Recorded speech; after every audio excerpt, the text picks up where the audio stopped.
ओवीस kitchen या recipe चॅनलमध्ये तुमचे स्वागत आहे। तर आज आपण बटाट्यापासून अगदी झटपट असे हे उपवासाचे कटलेट बनवणार आहोत। त्यामुळे व्हिडिओ संपूर्ण बघा, कुठे स्किप करू नका आणि चॅनलवरती नवीन असाल तर चॅनलला सबस्क्राइब नक्कीच करून घ्या। तर बघा, त्यासाठी इथे मी 2 उकडलेले बटाटे घेतलेले आहेत। बटाटे आपल्याला हे आता किसून घ्यायचे आहेत। तुमच्याकडे घरात जी नॉर्मल किसणी कोणतीही असेल त्याने तुम्ही हे बटाटे किसू शकता। तर इथे पाहू शकता, बटाटे छान किसल्यामुळे त्याच्यामध्ये गाठी वगैरे राहत नाही आणि जर थोडाफार बटाटा कच्चा असेल तर तो छान मॅश होऊन जातो। त्यामुळे शक्यतो किसणीनेच किसा। हा पदार्थ चवीला इतका चविष्ट होतो ना की तुम्ही नक्कीच पुन्हा पुन्हा करेल आणि उपवास नसला तरी हा पदार्थ आवर्जून कराल, इतका हा पदार्थ चविष्ट होतो। खिचडी खाऊन किंवा वडे खाऊन तर सर्वांनाच कंटाळा येतो। त्यामुळे अशा पद्धतीने थोडंसं वेगळं काहीतरी खायला मिळालं की छान वाटतं। त्यामुळे नक्कीच हे उपवासाचे कटलेट करून बघा आणि अगदी झटपट आहे, अगदी अवघ्या 10 मिनिटात तयार होतात। त्यामुळे नक्कीच करा। तर इथे पाहू शकता, मी बटाटे छान किसणीने किसून घेतलेले आहेत। तर इथे ही रेसिपी मी 2 व्यक्तींसाठीच करत आहे, त्यामुळे 2 बटाटे घेतलेले आहेत।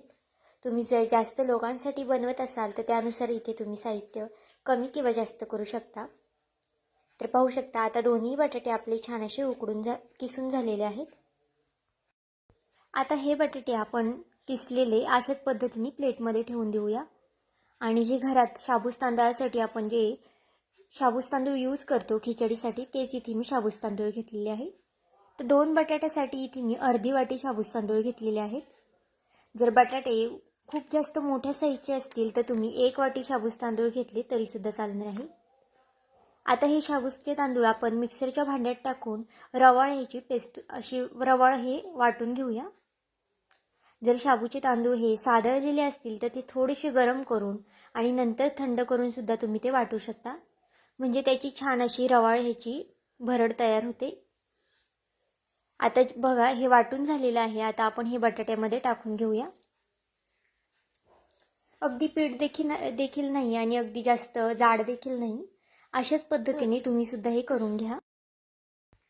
आता यामध्ये भाजलेल्या शेंगदाण्याचा कूट घालून घेऊया।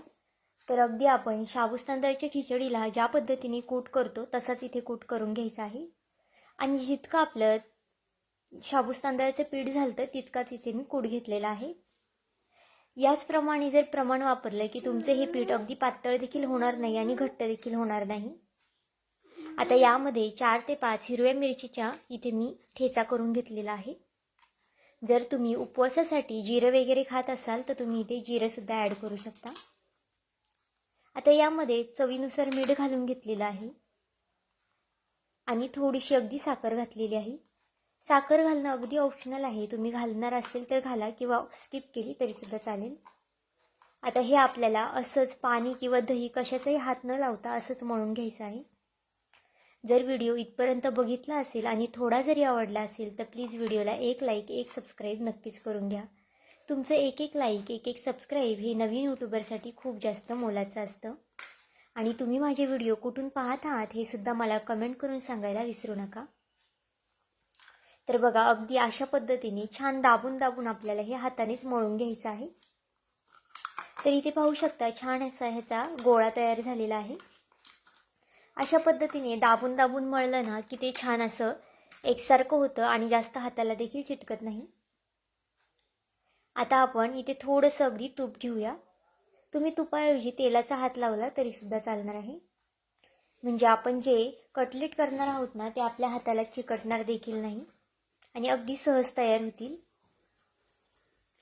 तर बघा, अशा पद्धतीने अगदी सहज हातामध्ये आपण हे तयार करून घेणार आहोत। तुम्हाला जर ह्याचे दुसरे कोणते शेप द्यायचा असेल तुम्हाला तर तुम्ही तो सुद्धा देऊ शकता, पण इथे मी अशा पद्धतीने सुरुवातीला गोलाकार आणि नंतरनं लंबगोळा असं करून घेतलेला आहे। तुम्ही आपण ज्याप्रमाणे शाबूस तांदळाचा वडा करतो त्याप्रमाणे सुद्धा ह्याचे तुम्ही शेप करू शकता किंवा मेंदू वडा करतो त्या पद्धतीने सुद्धा तुम्ही हे तयार करू शकता। फक्त हे करताना छान छोटे छोटे करा, म्हणजे ते छान खायला कुरकुरीत लागतात। अगदी जास्त वेळ लागत नाही, अगदी 10 ते 15 मिनिटात हा नाश्ता किंवा ही रेसिपी तयार होते आणि खायला देखील खूप जास्त छान लागते। तुम्ही हे असंच बनवून फ्रीजमध्ये सुद्धा ठेवू शकता. तुम्ही जर फ्रीझरमध्ये ठेवलं तर हे 5 ते 6 दिवससुद्धा आरामात राहतं आणि ज्या वेळेस लागेल त्यावेळेस तुम्ही गरमागरम हे तळू शकता. उपवासाच्या आदल्या दिवशी देखील तुम्ही हे संध्याकाळचे करून असे ठेवू शकता आणि गरमागरम तुम्ही डब्यासाठी सुद्धा हे झटपट सकाळचं तळू शकता. तर पाहू शकता अशा पद्धतीने सर्व कटलेट इथे मी करून घेणार आहे. तर बघा एकसारखे असे सर्व कटलेट आपले हे तयार झालेले आहेत आणि 2 बटाट्यामध्ये भरपूर असे कटलेट तयार झालेले आहेत. बटाट्याची साईज ही लहान होती त्यामुळे हे कटलेट थोडेसे कमी झाले आहेत. जर तुम्ही बटाटे जास्त मोठे घेणार असाल तर तुमचे कटलेट भरपूर असे होतील. तर बघा आता दुसरीकडे एका साईडला मी तेलसुद्धा तापत ठेवलेलं होतं कटलेट करता करता, म्हणजे तेलसुद्धा छान आपलं गरम झालेलं आहे. त्यात छोटासा एक गोळा टाकून पाहूयात.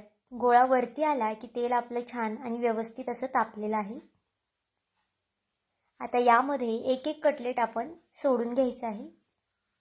या टायमाला गॅसची फ्लेम अगदी मीडियम ठेवायची आहे, फास्ट गॅस करायचा नाही आहे. जर तुमची कढई लहान असेल तर तुम्ही 4 ते 5 कटलेटच टाका, पण ही कढई थोडीशी पसरटी आहे त्यामुळे इथे मी सर्व कटलेट टाकून घेणार आहे. अगदी सुट्टे सुट्टे टाकायचे आहे, जास्त चिटकून देखील आपल्याला कटलेट टाकायचे नाहीत, म्हणजे ते एकमेकांना चिटकणार नाही. कटलेट आपल्याला शेवटपर्यंत हे मीडियम गॅसवरतीच तळून घ्यायचे आहेत. तर बघा काट्या चमच्याने अशा पद्धतीने जर चिकटले असतील तर अलगद हाताने थोडेसे आपल्याला हे असे हलवून घ्यायचे आहेत. हे कटलेट शक्यतो चिटकत वगैरे देखील सुद्धा नाही. ज्या पद्धतीने शाबूत तांदळाचा वडा फुटतो किंवा चिकटतो तसे हे कटलेट अजिबातच चिटकत नाही आणि अजिबातच तेलकटसुद्धा होत नाही. तर बघा व्हिडिओत दाखवल्याप्रमाणे तुम्ही सुद्धा अशा पद्धतीने कटलेट सेपरेट करून घ्या आणि 4 ते 5 मिनटं खालच्या साईडने छान खरपूस रंगावरती आपल्याला भाजून घ्यायचं आहे. गॅस कुठेही फास्ट करू नका, मीडियम गॅसवरतीच हे कटलेट फ्राय करायचे आहेत. तर इथे पाहू शकता पूर्ण आपल्याला 7 ते 8 मिनटं लागलेले आहेत कटलेट फ्राय करायला, कारण की शाबूत तांदूळ आपण इथे वाटून घातलेला आहे त्यामुळे थोडाफार वेळ लागू शकतो. अशा पद्धतीने छान बदामी रंगाचे कटलेट आपले तयार झालेले आहेत. तुम्हाला जर अजून छान रंग आणायचा असेल तर थोडा वेळ तुम्ही अजूनसुद्धा हे तळू शकता. तर बघा अगदी झटपट अशी ही कटलेटची रेसिपी तुम्हाला कशी वाटली मला हे कमेंट करून सांगायला विसरू नका आणि जर चॅनलवरती नवीन असाल तर सबस्क्राईब करायला विसरू नका.